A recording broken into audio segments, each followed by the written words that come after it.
Well, hello, welcome to I Love Gay today. And we are here in Long Island today, and we're here with Andrew Rimby. How are you, Andrew?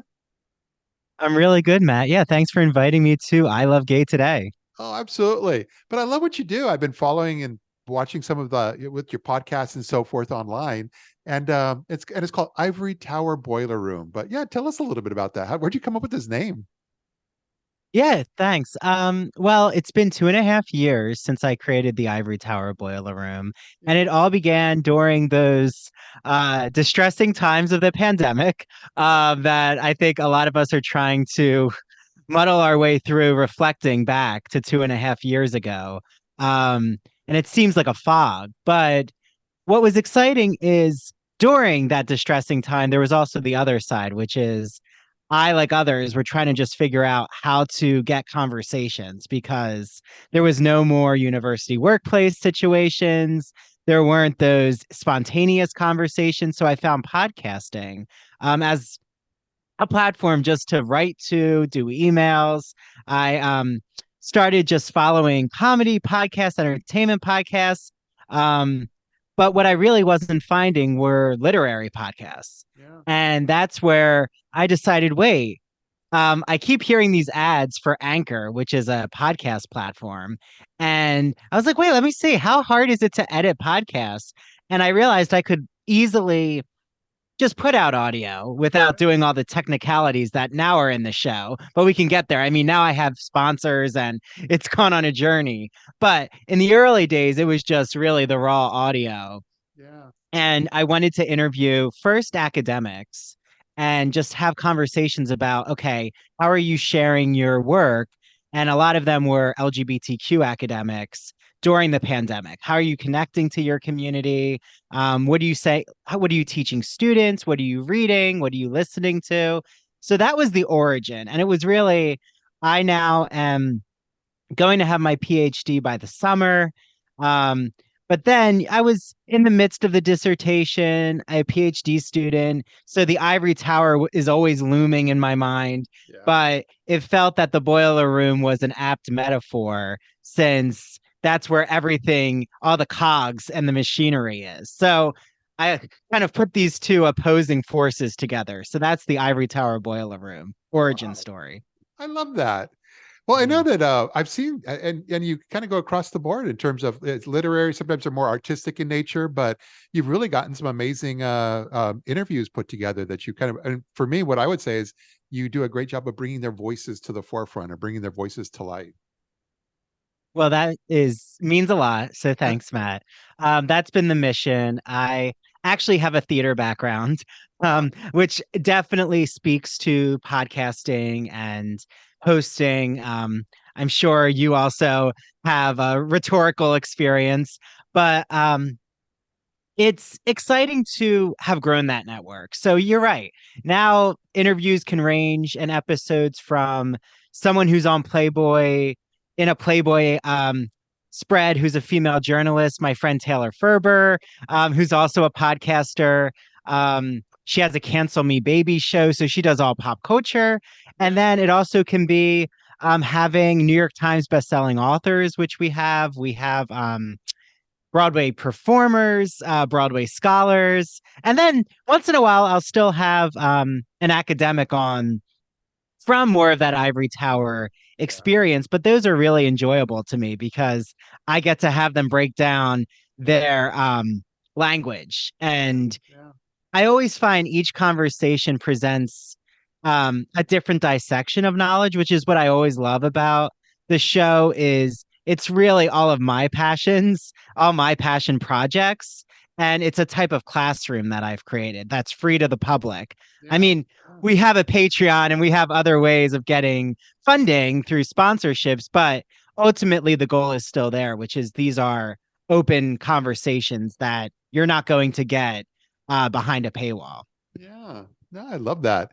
Well, I know that in general, especially you've tied in with some of the folks that we've known for many years too with the Gay and Lesbian Review, but they've they've kind of like not only have you tied in with it seems like some of the folks that they interview and so forth, but it seems like you're bringing some of their voices to light. Yeah. Thanks for mentioning the gay and lesbian review. I shout out to Steven and Richard. Yeah. Um, So the Gay and Lesbian Review, actually, like a lot of what you now see on the Ivory Tower Boiler Room, I believe in manifesting of sorts. I don't want to seem, well, I believe in the power of it. Yeah. Sometimes I'm lighting my incense, but not all the time. But I think it is really true when you follow your passion, especially, here I am talking about with you, and you have a large LGBTQ audience. So I think just being so openly gay as an academic, I was in search of a community, Yeah. especially in the university. The university is already competitive with niche subjects. So now when you're trying to find fellow LGBTQ scholars, it Yeah. becomes even nicher at your own university. So it's been so exciting to connect with the Gay and Lesbian Review because, like you said, they have film Yeah. journalists or reviews, book reviews. They have novelists like Andrew Holleran, who wrote Dancer from the Dance, always contributes, manifesting that. So anyone who knows Andrew Holleran, I want to get him on. But Ignacio Darnad is a film producer who works on what he calls gay codes in paintings, very prominent paintings. I'm thinking of Paul Cadmus as a painter, Yeah. and he came on the show. So that's on our podcast. That was a really exciting episode where we like went through all these different artworks, and I asked him, "Okay, so what's the gay code that you're seeing?" But yeah, soon, maybe by the time this is out, but soon in the winter, we're having Vernon Rosario on, who Okay. actually did a lot of the groundbreaking work about um, depathologizing homosexuality on the DSM Yeah. with say psychiatry. So yeah, the Gay and Lesbian Review, they're now a sponsor, and Yeah. all of that began just because I subscribed to the Gay and Lesbian Review and got it in its print form, and that was probably 4 years ago. Yeah. So yeah, like other things, I've had these authors around me or these organizations, but now actually getting to collaborate with them Mm. has truly felt like a dream. So I'm Yeah. honored I to think it's be great around these they people. I think it's great they have you because I know that over discussions we've had, they've really wanted to kind of be more, I don't know say relevant, but just out there and visible in some of the newer media. And I'm not so sure we're going to be seeing them on TikTok right away, but with your help, since I noticed you're on TikTok, they're probably not that far away. Well, yes. So the Ivory Tower Boiler Room has a TikTok, and Yeah. I still am the voice behind our social media. We do have interns, which is wonderful. Um, Kim is our film and audio editor. Mary is a chief contributor. She runs our true crime episodes. So Okay. if you're a true crime fan, she Yeah. does the true crime episodes. But um, yeah, TikTok has actually been really exciting because being a podcaster, having these teasers out there, TikTok is Yeah. a great format for especially my generation. I'm 30, but I would say the Gen Zers are actually where TikTok is at. And Yeah. that's how I've grown a younger fan base of listeners. And that's actually why the Gay and Lesbian Review, it's like you read their mind, Matt. Why they partnered with the Ivory Tower Boiler Room. They want younger academics and younger LGBT creatives Yeah. to know about them. So this is a great place for podcasting, Indeed. for them to have a space. How did the one go? Was it today or yesterday? I was reading it. There's all this queer history that queer people don't know about. I love topics like that. Oh, that's Lev AC Rosen. Yes.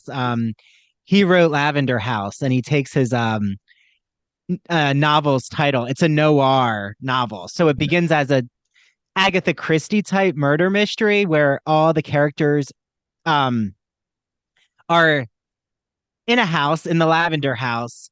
And the twist, though, is they're all queer. And the head of this soap empire, she's died mysteriously. So then this gay detective comes in to try to figure out what's happened. But he's like kicked out of the San Francisco Police Department in a raid of a gay bar. And Lavender comes from the Lavender Scare, the title. So, yeah, he as he says, he unraces queer history, which I'm a fan of. Everything's starting to come together now. Now I realize why not only am I seeing you become more and more successful online, but why I've like enjoyed watching your things. It's your passion. You love this stuff. Oh, thank you. Well, and I can see how much you're smiling. You have a really bright soul. So, Well, thank you. from one passionate person to another. Yes, right. I think you have to, it's risky. Like whenever I have these conversations, I have so many entrepreneurial podcaster friends. Like Yeah. I actually have an official business now certificate for the Ivory Tower Boiler Room, which doesn't happen. I think I read 75% of podcasts don't make it past 2 years, which, Yeah.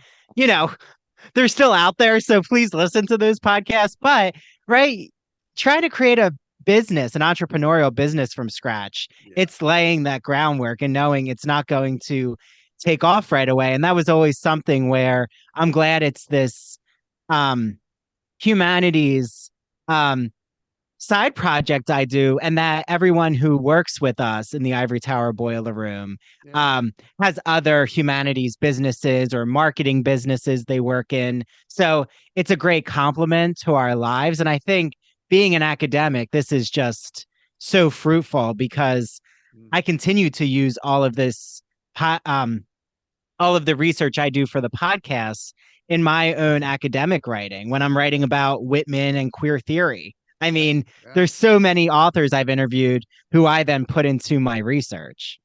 Well, speaking of Whitman too, and we won't drive everybody crazy because you and I could probably go on and on. Um, but I love it that you're the curator of the Whitman Tained Library for the Waltman Whitman Initiative. I read that, so I wouldn't make any mistakes. But I love that. I mean, that just seems like so in line with what you love. Yeah, I love being the curator of the Walt Whitman Initiative's Tane Poetry Library, which is um, right in the South Street Seaport in Manhattan. Oh It wow. is in the loft of the South Street Seaport's Fulton Stall Market, which is this great grassroots market with all of these vendors. Yeah. And I actually had a grassroots experience there too, where I was tasked with having this whole over 400 book collection. Shout out though to, I need to say, Marcella and Gila. I'll share this episode with them. They're the interns who helped me Yeah. um, with the digital collection. But if you go to the Walt Whitman Initiative's website, you can actually see the full digital collection. And Yeah. Yeah. what's been great, it's free, it's open to the public. Um, and we want you to read the books. It's not like you need to put gloves on. It is fully accessible, but there's a lot of queer Whitman books there of research. And I had to learn how to curate a collection. That was my task.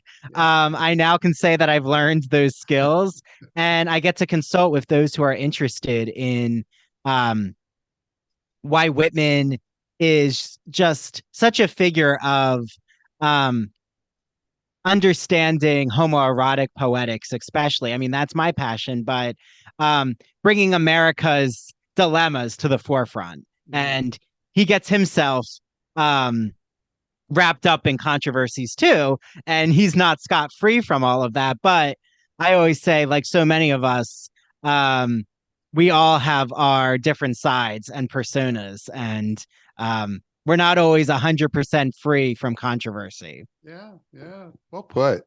Well, I love all this. In fact, I'm going to be in Manhattan this weekend, so maybe I'm on my way to Brooklyn. Maybe I'll see if I can stop over there because I know exactly where Southport is, and I love that area. Please do. Well, and everyone always reach out to me because Yeah. I do come in and host open reading hours at Oh, least once a month. So yeah. Good to know. usually they're on Saturdays. Good Mhm. to know. But no, I do look forward to hopefully we'll be able to continue these conversations in the real world someday. So I look forward to connecting that way. And but no, mostly I'm just really glad you were able to take a few moments of your time and share a bit of your story with our audience here. Of course. Well, thanks to all your listeners. Thanks to you, Matt. And I just love that you've created such this dynamic Yeah. LGBTQ uh, force of artistry. It truly is great to have spaces like this Well, exist. thank you so much. So look forward to seeing you soon. Thanks again. Thanks, Matt. Bye bye, everyone.